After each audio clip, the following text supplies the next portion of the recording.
Live from the Glasgow Electric Plant Board, Glasgow Wants to Know. With your host, Mr. Uhel Barrickman.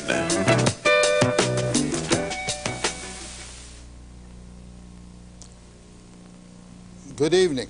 Welcome to another of Glasgow Wants to Know. I have been asked if this program is pre-recorded. It is not. It may be played at a later time, but it is totally unrehearsed. Tonight our guests are Bill James of the New Farmers National Bank and Steve Biggers of the Glasgow Barron County Chamber of Commerce. The subject tonight is the two institutions. I've been asked from time to time if they didn't serve dual purposes, whether it was necessary to have both, whether they competed with each other, and how they were financed, and many other questions. Accordingly, I thought that it would make an interesting subject, and also the answers are something that the public need to know. First, I will begin with Mr. James, and who is the chairman of the Industrial Authority, and I will ask him what the purpose of the authority is. You're the Glasgow Barron County Industrial Development Economic Authority, and we shorten the last four initials of that lengthy title to IDEA for Industrial Development Economic Authority. The purpose of the Industrial Authority is to promote economic development within the confines of Barron County. Any place throughout the county, obviously most of our activity is centered around and in Glasgow, but we are involved with the economic development of the entire county. We are involved in all phases of economic development. Most of the activity that you see that has happened out of the authority is in the industrial manufacturing area. But we are involved with tourism, we're involved with agriculture, we're involved with commercial activity, as well as manufacturing industries. But the purpose is to promote economic activity within the confines of Barron County. How long has the board been in existence? The Industrial Authority has been in existence for approximately 10 years. We were formed by the city and county government, City of Glasgow and Barron County Fiscal Court, two governments through a joint resolution formed and an interlocal agreement formed the authority about 10 years ago. How many members on the board, and identify them, please? There are 6 members on the board. All of us are appointed by either the county fiscal court or the city council. Three from each entity.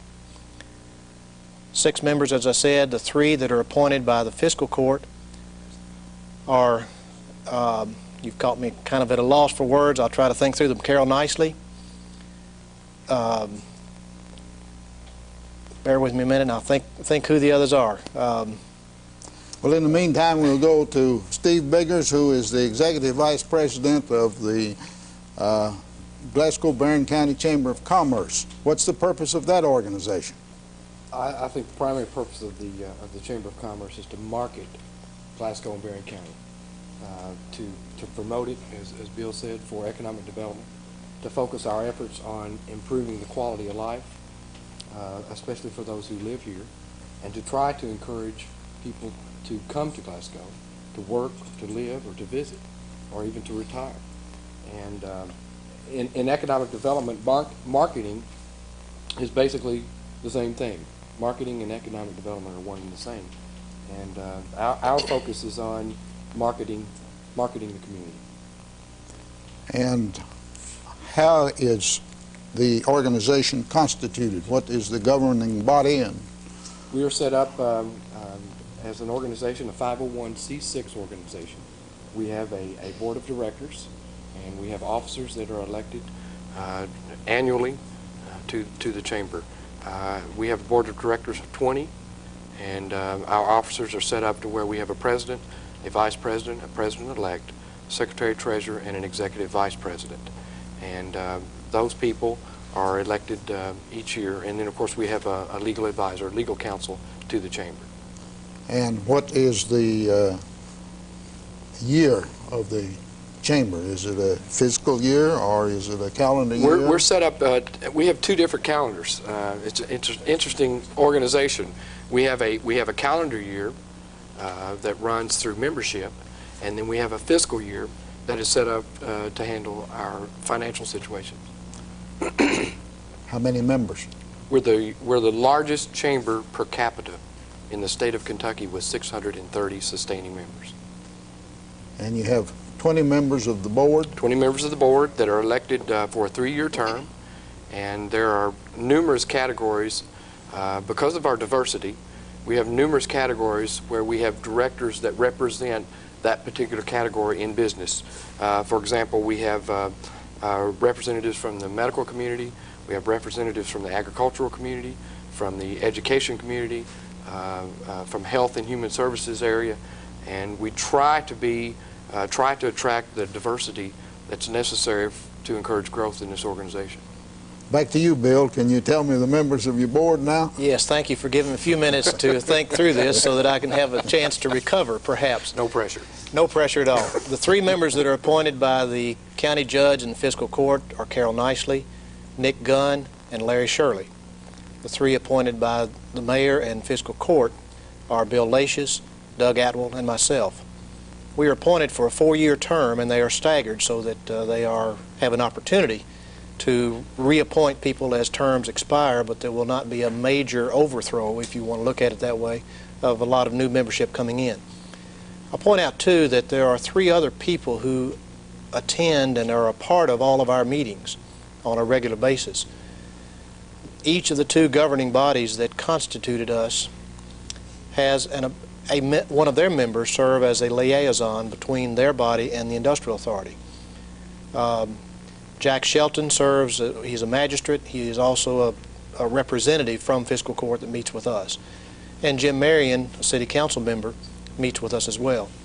And then we also have the president of the Chamber of Commerce comes in and sits in, and this is a way to tie in the efforts of our group with what the Chamber of Commerce is doing, keeping them aware of what is happening through our meetings and through those means. Now, I believe you have 1 regular staff member. We have 1 regular and 1 part-time. Our regular staff member is Steve Newberry. Steve, by the way, was to be on this tonight, but he had an opportunity to make a trip to Washington, D.C. To attend the inaugural activities, and so he asked me if I would pinch hit for him, and so I was pleased to do that. Steve has been with us now for about 8 months. We were just talking about that the other day. It does not seem as if it's been that long, but it has been, and he's done a tremendous job for 8 months. And then we have a part-time secretarial help, receptionist, bookkeeper, jack of all trades. I guess it would not be a jack, but whatever the equivalent of that, a Jenny of all trades would be a good statement. She is there to give us some help, to provide some office help to Steve so that when Steve is out showing the community to industrial prospects, traveling to Frankfurt or whatever, Susan Jaggers is in the office there to give us some help with that. And I believe your office is in your competing bank. It's on the 3rd floor. TransFinancial Bank has been very gracious to provide us with office space at no cost, and we certainly do appreciate their support that way. They have been very gracious for that ever since the authority was created, providing that space. It's on the 3rd floor. If you walk up there and get off the elevator and look for a sign that says IDEA, then you'll find us. Now, you've already impliedly at least referred to the finances of your organization, but just tell the public what how it is financed. We are funded primarily by the 2 governing bodies that created us, fiscal court and city council. They provide, each of them provide perhaps 40% of our budget. The other 20% comes from other means. We have been fortunate in the past to build up a little bit of cash reserves, and the reason being able to build that up is that we've had some support from the Barren River Area Development District, or BRAD, that years ago through the Jobs Training Partnership Act was able to give us some assistance, some financial assistance. Recent changes in those regulations has caused that to go by the wayside. But through that period of time, we were able to build up a little bit of reserve. And then we have also had been very fortunate to get some financial support from contributions from a lot of the business and professional people around our community have been very helpful with that. But it's essentially the organization, the authority, is governmentally financed. That's correct. We do get funding from fiscal court and from City Council, and that funding provides, as I said, about 80% of our operational budget. Now, Steve, how are you funded? We are funded primarily through membership dues, and we like to term those dues as investments, because an investment in the chamber is an investment in the community. That's our primary concern, is to improve the quality of life in this community. We do receive a very generous governmental grant from the city as well as from the county, and that provides us with a significant amount of support. But we generate our support primarily through membership dues.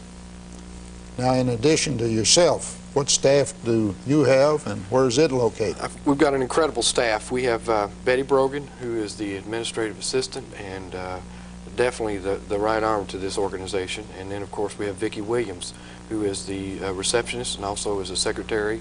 And we all work together. We've got a great team in that office, and we of course rely heavily on volunteer support, and we're very fortunate to have an incredible volunteer base to rely on for whatever project we have coming up.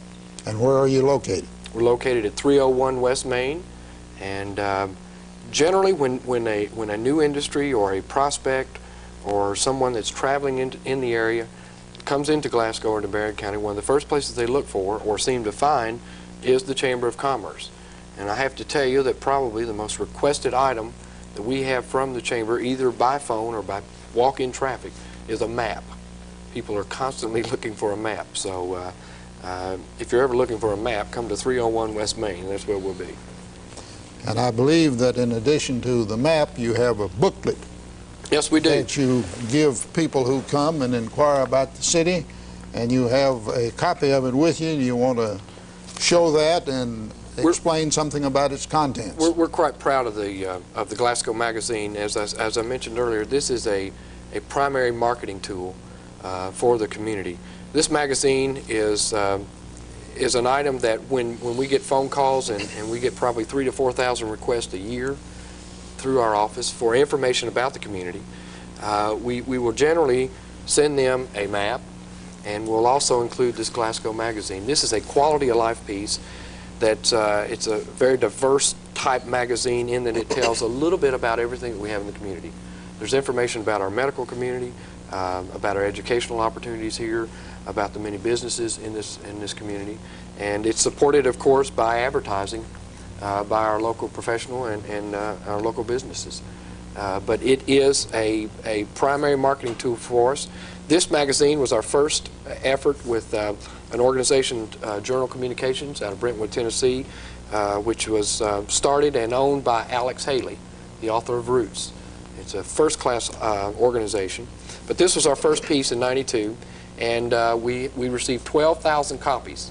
And we felt certain that these 12,000 copies would last us for at least 18 months as far as a marketing tool. And I have to tell you that within 1 year we had distributed 12,000 copies of this magazine. And I think that's indicative of the interest that is being generated right now here in Glasgow and Barron County by the requests that we're getting for this magazine. I believe you're having some space problems office-wise. We do. We're very fortunate with the Chamber in that Irving Houchins was kind to provide funding that built that facility. And I believe that facility was built in 1971. and it has served its purpose and served it well. There is always a need for additional space at the Chamber office, and we're constantly looking for ways to fund such a project. But unfortunately, we are limited in our cash flow, what we have, and the monies that we have generated, we're focusing on putting that back into the community for beautification efforts, for tourism and marketing efforts. But right now, it's a cash flow issue. What is your yearly budget, approximately? Approximately $125,000 to $130,000 is what is generally budgeted. However, because of the kind support that we receive from the many businesses, the clubs and organizations, as both of you well know, it's very difficult to talk about just how much money is generated and flows through the organization, that money is put back into the community. We rely heavily on the business and professional organization to help fund the many events and activities that the Chamber is responsible for. Now, as I indicated in the beginning, I have been asked if there is not competition between the two organizations, and I've also been asked if one doesn't duplicate the other. First, I'll go back to you, Bill, and let you answer those questions. There certainly is no competition between the Chamber of Commerce and the Industrial Authority. We work in concert with each other, not in competition with each other. From the outset, the authority has concentrated, as I said earlier, primarily on the manufacturing industry. We provide the Chamber of Commerce with some assistance in their efforts. They are concentrating mainly on the commercial activities for economic development, where we're concentrating mainly on the manufacturing industry. The Chamber is extremely supportive of the authority's efforts. When we have prospects that come in, many times Stephen and others connected with the Chamber will be either instead of or in addition to people involved with the authority in entertaining these prospects, taking them around, showing them our community, pointing out the positive aspects and also pointing out the shortcomings that we might have, the few that we may have. But go ahead. But we work together. There have been many times, because of having 2 or 3 or more prospects in at the same time, that we rely on the Chamber to not only go with us but go instead of us, because we've not had the manpower to go with all of our prospects to entertain them. And Stephen and his staff and others have been very gracious to be of help with that. They also, the piece that Stephen just showed, the Glasgow magazine, has been a very effective tool in our recruiting efforts. And Stephen, we do applaud you and your organization for that, for having that, because anytime you can give a quality piece like that that shows what Glasgow is about, it does nothing but enhance the efforts of the authority. And so that's why I say we work in concert with each other and not in competition with each other. You made a very important distinction between the major purposes of the two organizations that I don't think is well understood in the community, and that was the distinction between manufacturing facilities and commercial facilities. Would you expand on that a bit? Yes, manufacturing facilities or manufacturing industry are ones that produce products that are sold to other entities, whether they're sold to retail establishments or other manufacturing concerns or for whatever purpose.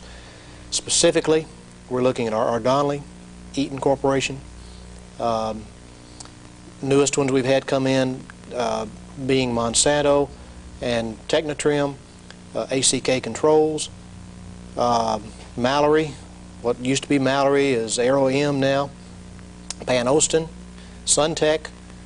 These are all entities that are manufacturing industries that the authority has been very instrumental in attracting to our community and assisting with relocation here. I will point out that almost 100% of the industries that have located here have subsequently had expansion projects. A few of them I've left out. Obviously, I can't touch on all of them.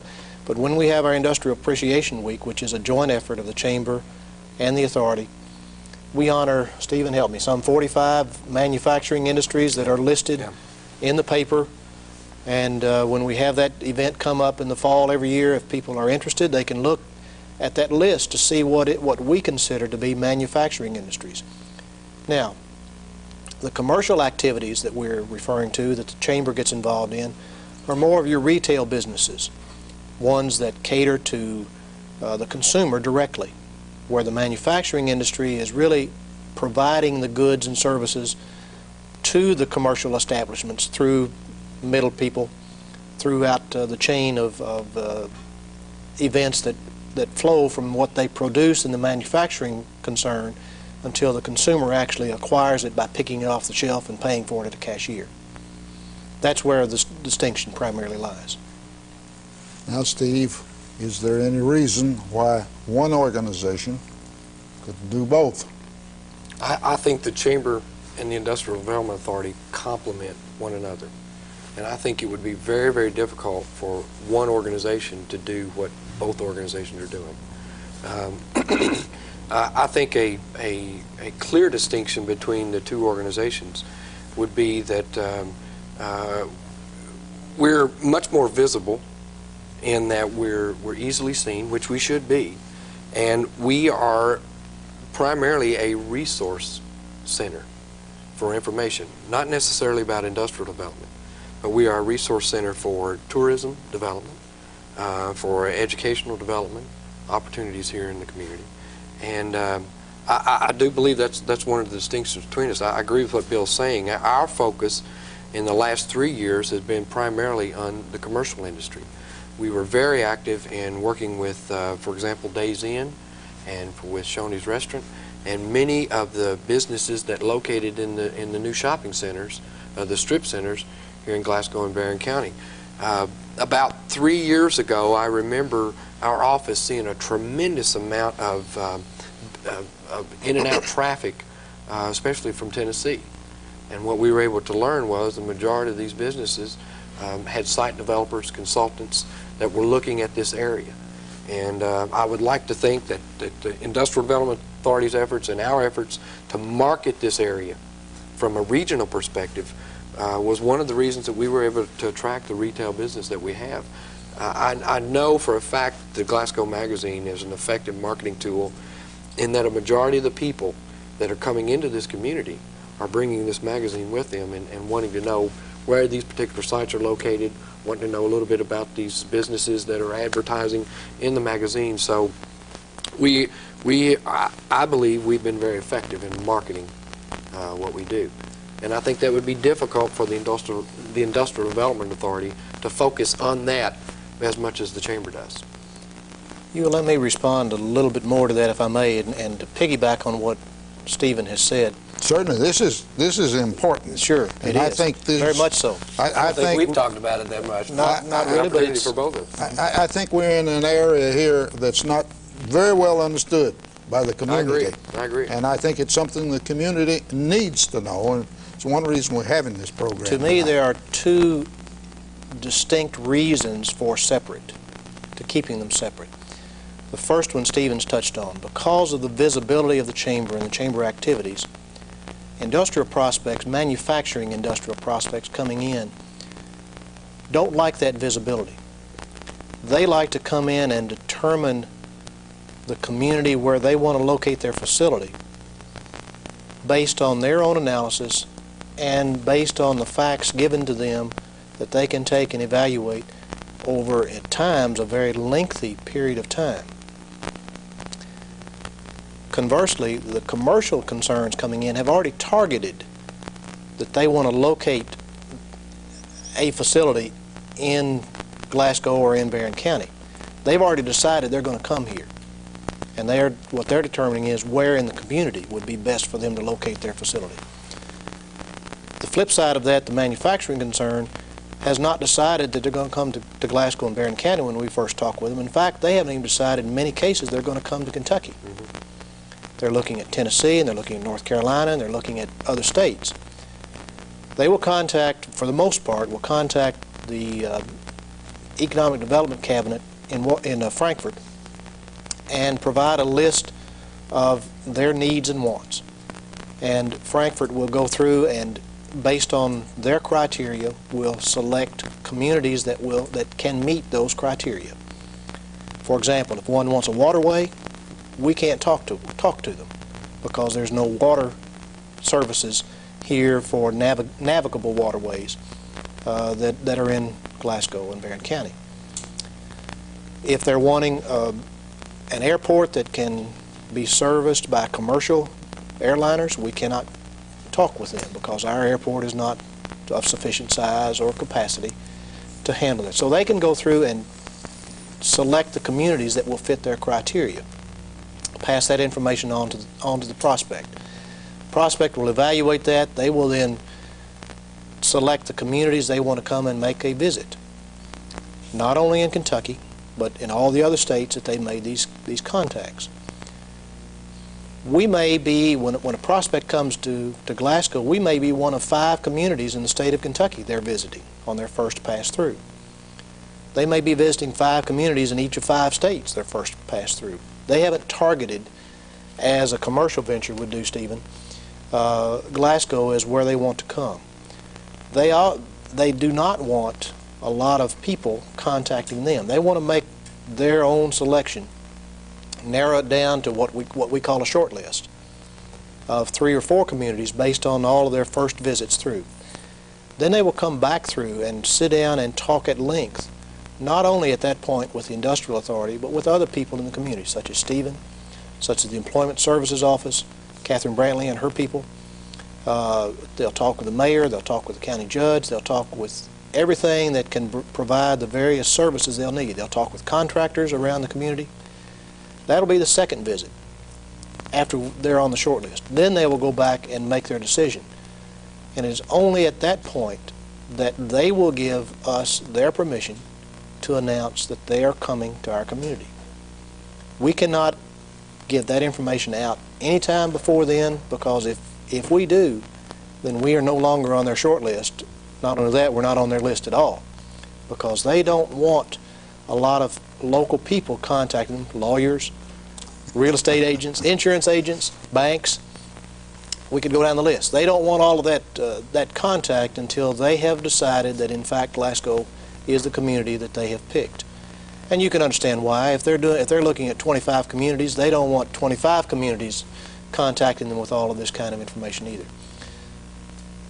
The other reason that we need to be separate is that because we are an industrial authority and because of our special creation by the city and county government, we have access to some funding mechanisms that are not available to the Chamber of Commerce to offer as incentives to these manufacturing industries located in our community. Specifically, I'm speaking about bond issues. We can offer for a financing vehicle to an industry coming in here a bond issue, and we did this with ACK. This is because of our unique status as an authority created by the city government and county government, is that we're able to do such a thing. If we were an industrial development foundation, we couldn't do it. The city and the county would have to go through that process. If we were a Chamber of Commerce only, we wouldn't have that vehicle available to us. So this makes us a little unique from the Chamber or from other communities. Even communities in adjoining counties cannot do what we can do. You mentioned the various processes that these industrial people go through in looking at a community. And of course you mentioned navigable streams and things that we don't have. But generally, what are the things that they look at, things that they are interested in regardless of where they go?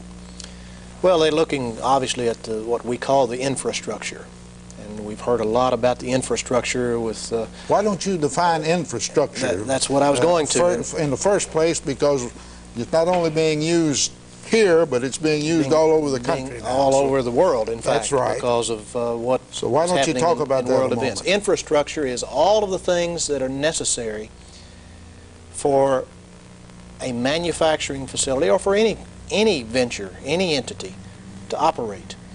That includes roadways, that includes utilities, and by utilities we're talking about water and sewer, gas lines and electric power. It includes the structure that's set up in the community, of which I just mentioned, the structure that we have as an authority to provide some financing vehicles. It's everything that an entity needs provided to its doorstep in order to operate.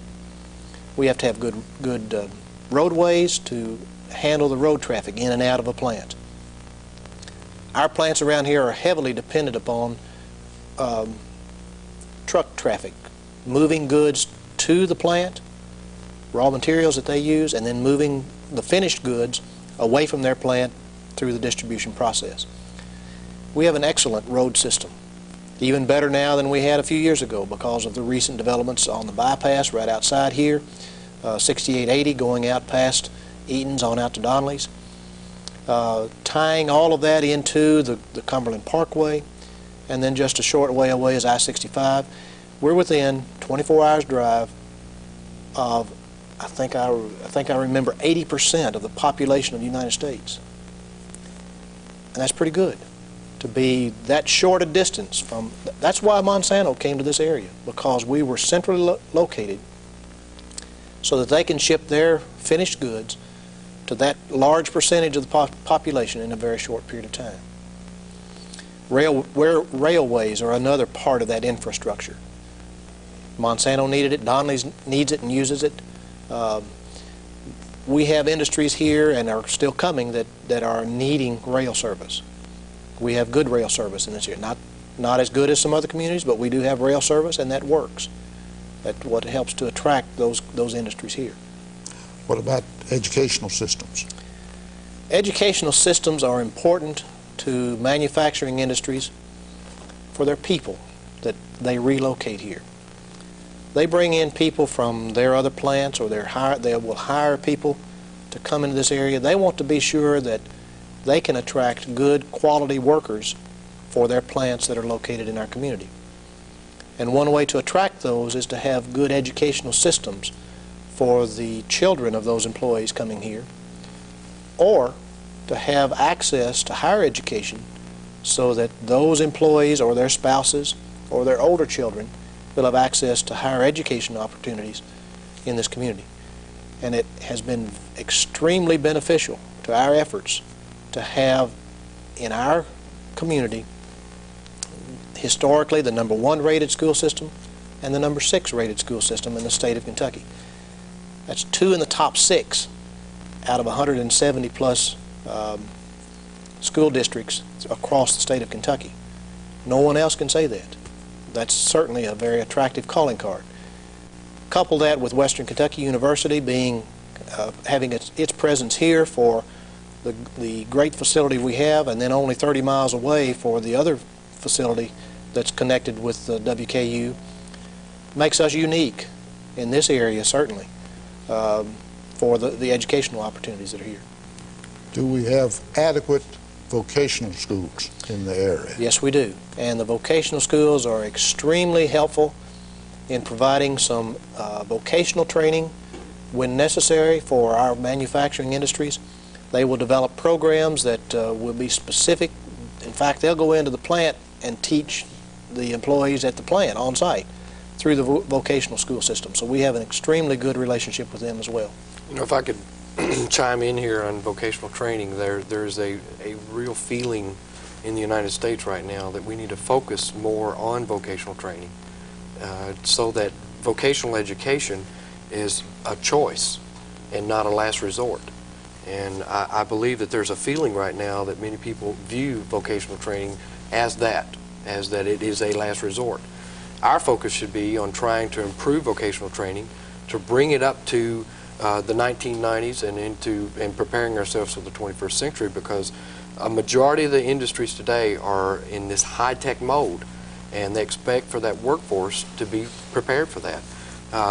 You were talking about criteria for industries as they look to locate in a community.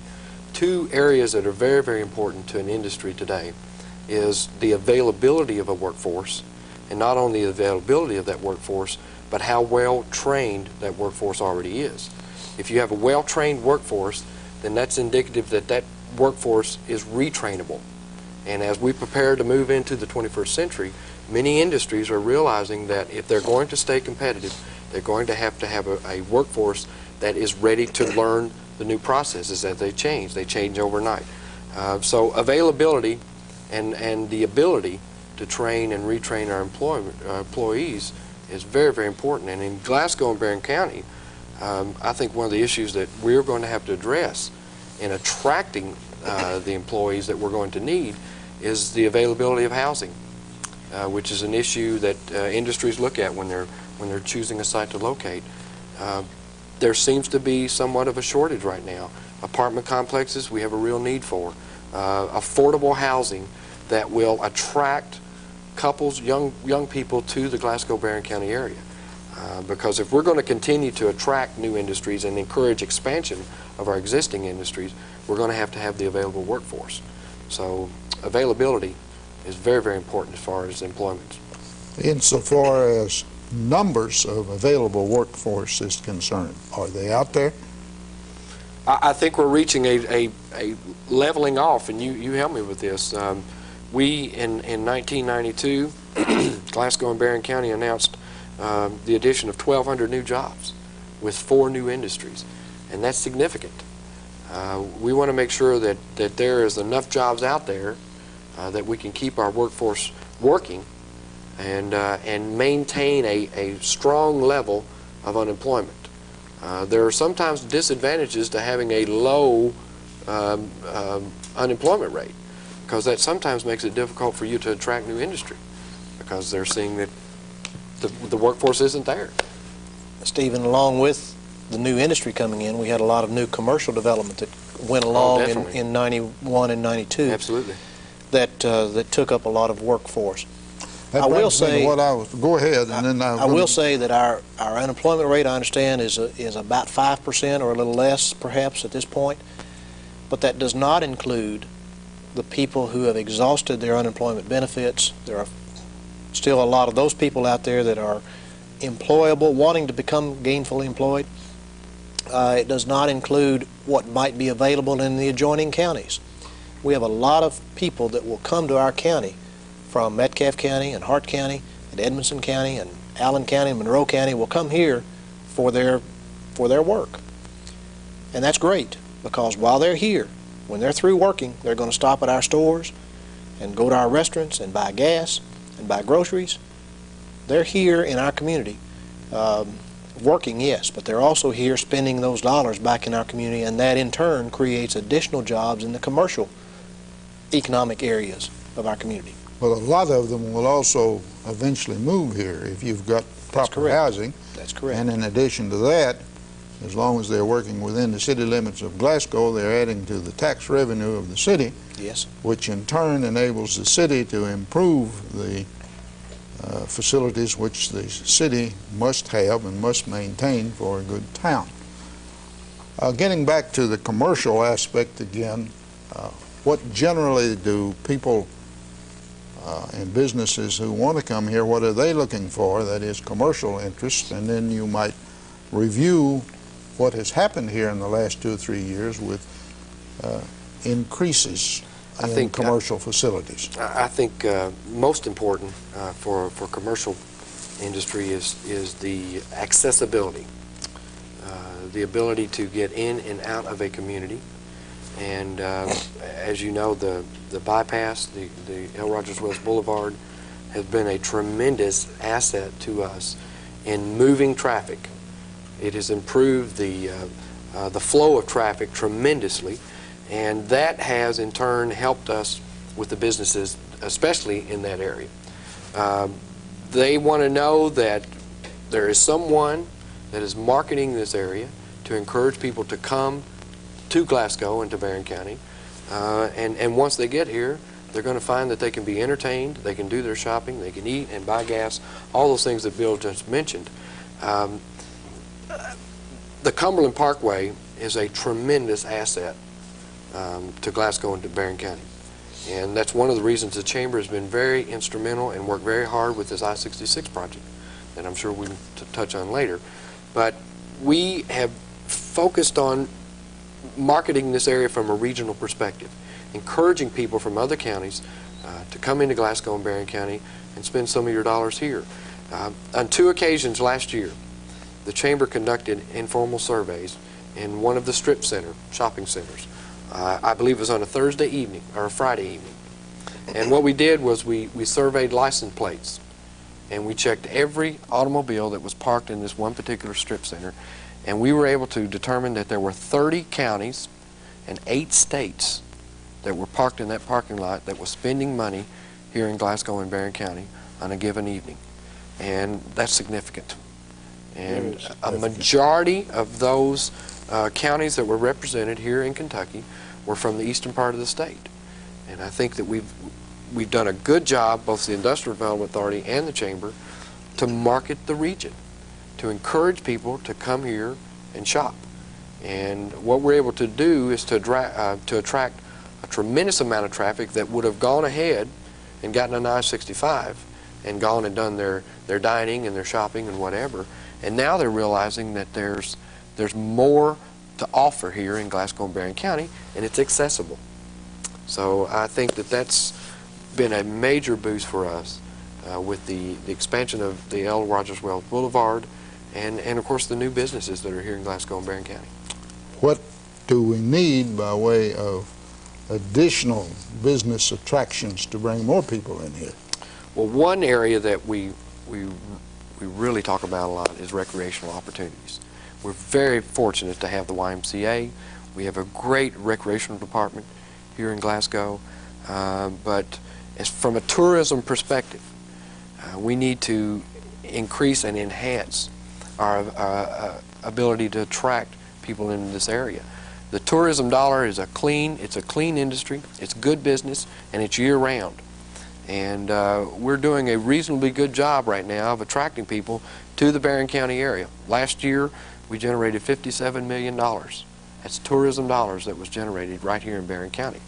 And of course, Barron River State Park has been a tremendous asset.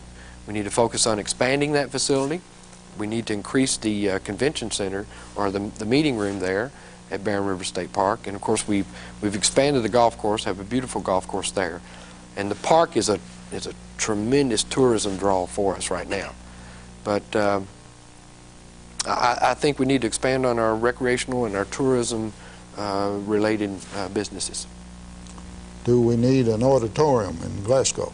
Well, we're very fortunate, and I mean fortunate, that Barron County High School constructed and recently opened their beautiful facility at Barron County High School. It is a 475-seat auditorium. It opened up in late October, and the Chamber's Arts and Entertainment Committee has already had 2 sellout performances.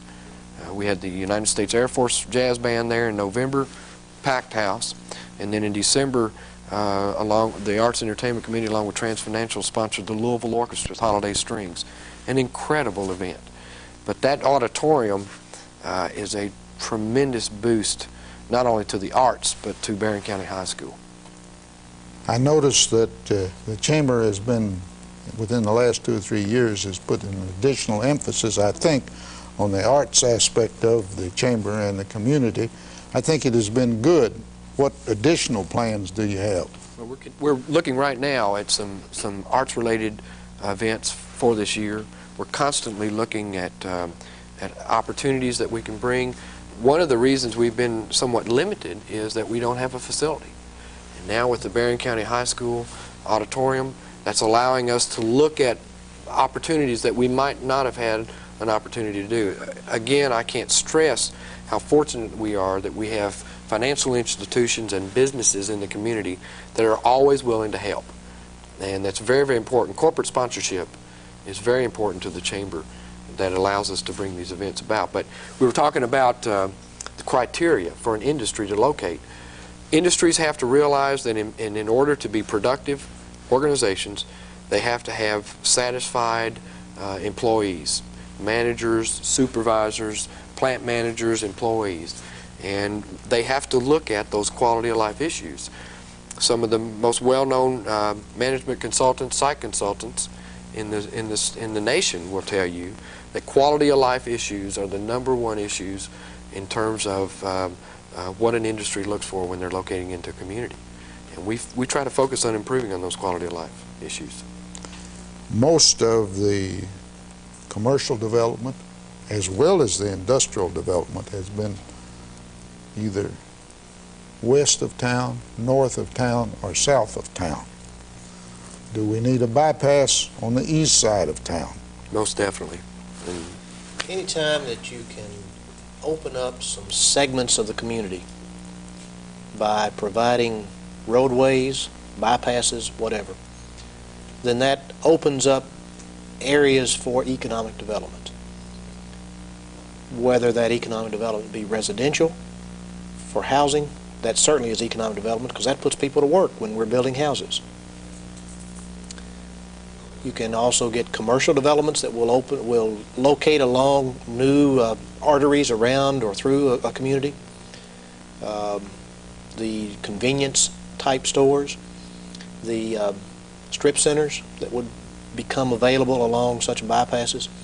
And then it also opens up some sites for some of our smaller manufacturing industries, or if it's in the right place, it can open up an additional property that would be suitable for an industrial park. Yes, we do need another bypass around the east side of town. It'd be great to have another entrance to the Cumberland Parkway on to the east of us, tying into that bypass. Now, that we're talking about a major undertaking if we can get that done. But that would not be, first of all, not inconceivable and not impossible if it's something that we in this community decide it's something that needs to be done. We can certainly make that happen, but it'll take all of us working together on that. Well, if Highway 66 materializes in accordance with the plans, as I understand them, that it would use part of the Cumberland Parkway. definitely. If that materializes, wouldn't that help in Oh, without a doubt. getting a bypass around again on the east side of town and building that side of town? I think the bypass and the group that's looking to try to make that happen has taken a proactive approach to preparing for the impact that I-66 will have on this community. The southern route, which has been proposed and has recently been funded with a $15 million road fund study, would utilize all of the Cumberland Parkway and then pick up I-65 and then run through Hopkinsville onto Paducah and on into Missouri. And by taking that proactive approach with this bypass on the east part of the city, it would enhance that area in the event that I-66 comes here. But what can the citizens in the community do to help bring that to fruition? I-66? Yes. They need to write their congressman. They need to let their Who is our congressman? Our congressman, of course, Natcher. is Mr. William Natcher. And we need to let Mitch McConnell and Wendell Ford as well know that this community, Glasgow and Barron County, is very, very supportive of the I-66 project. I think it's interesting to note that 2 years ago, critics to this I-66 project said it'll never happen. It's a pipe dream. It'll never happen. I even remember reading where President Bush was not going to sign into law a $151 billion road bill. That has happened, which will say that funding will be available in the event that we're able to get this project going. But we wanted to point out that 50 years ago, critics felt that I-65 would never come to fruition. And you see what a tremendous asset that has been to Kentucky. So we believe it. We believe it'll happen. Well, of course. I believe that I-66 is going to go somewhere through Kentucky. I think that too. The main thing that we need to be working on is to make sure it follows the southern route, because it's our understanding if it does follow the southern route that it will utilize the Cumberland Parkway. We don't need in Kentucky another major interstate going through Lexington and Louisville. We need it to go through southern Kentucky in order to open up the entire southern portion of our great state for economic development. That's, again, is why the public generally and the citizens should keep reminding Congressman Natcher, That's correct. as well as Senator Ford, because each of them have a powerful position in this new administration.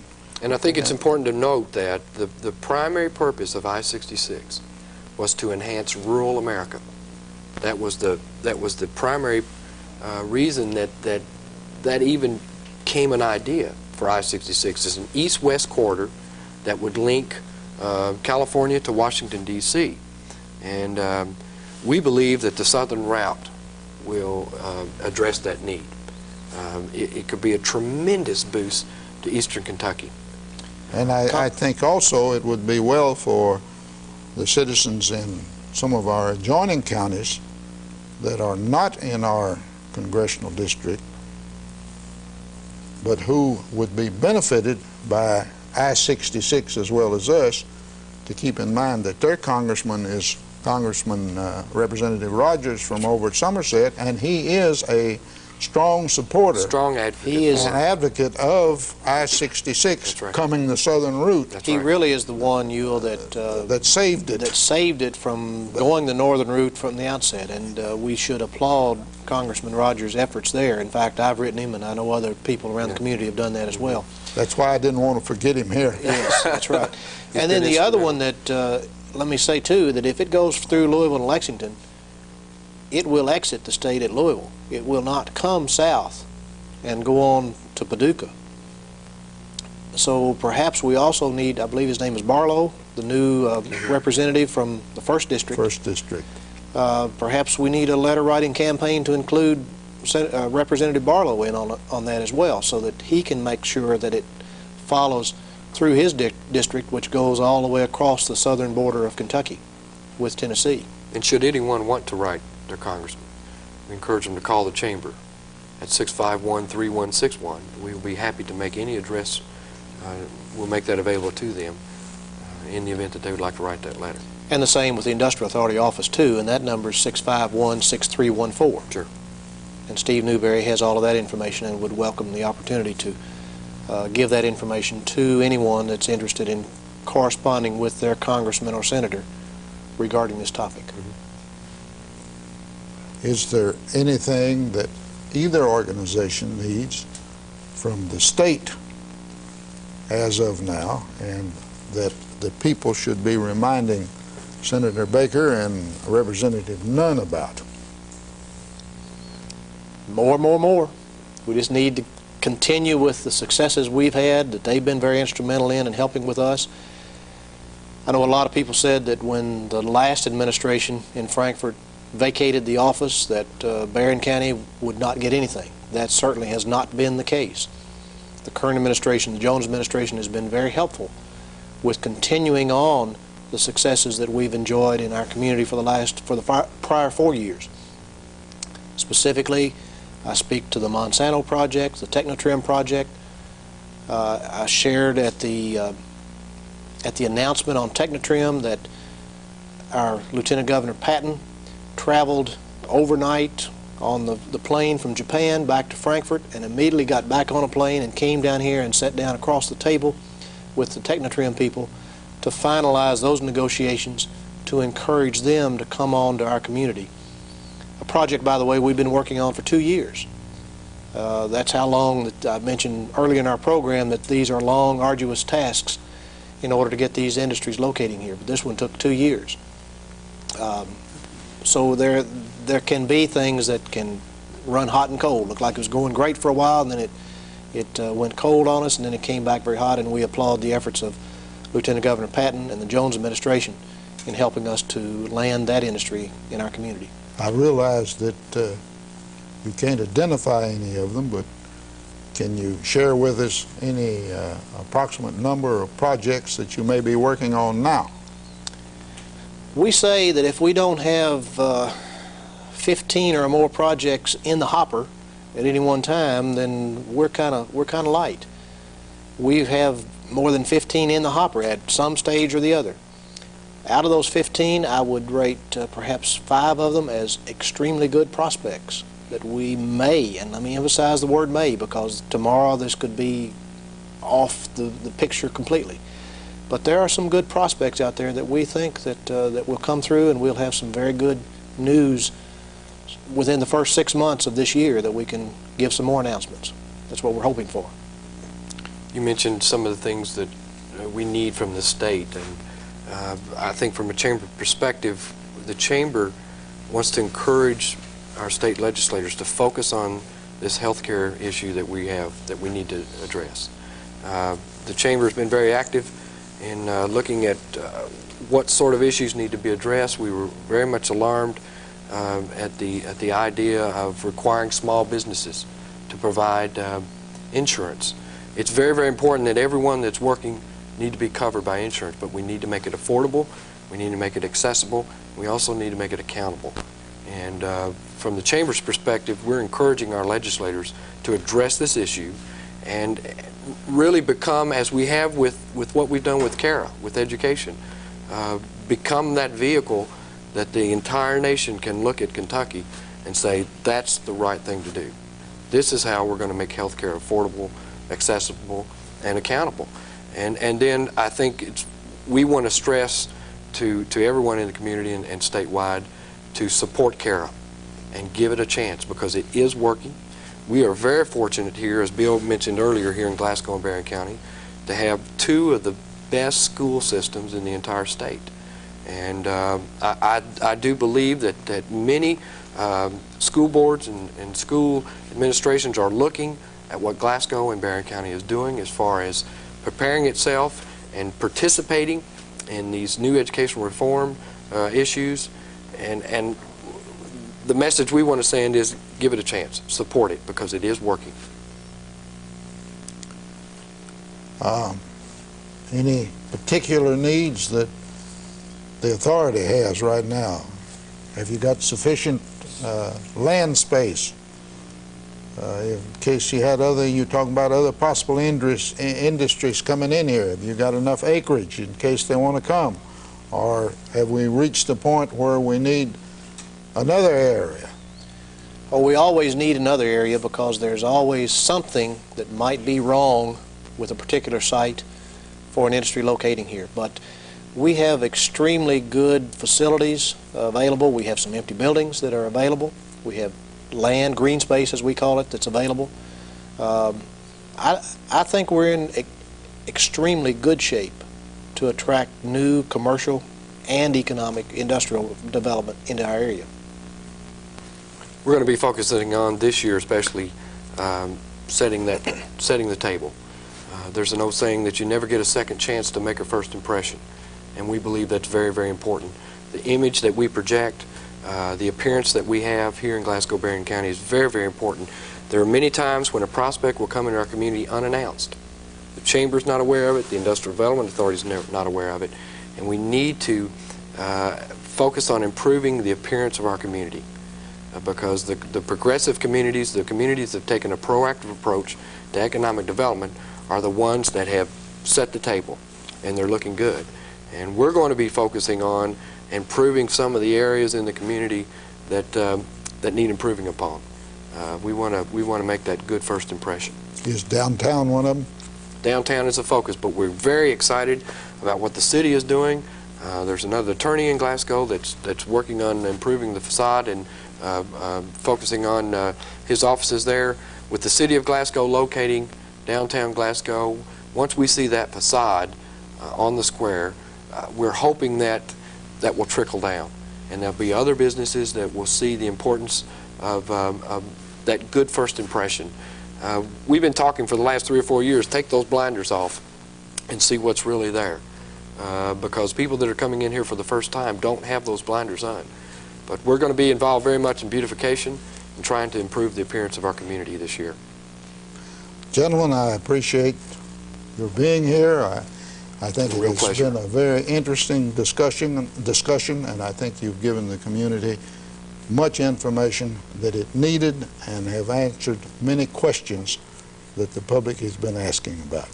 Thank you very much. We appreciate the opportunity to come and to share as much as we can from the authority. We can't be completely public about all of our activities, but we do want the public to know that we are a part of the community, we're responsible to the community, and we appreciate this forum to be able to get that much information out.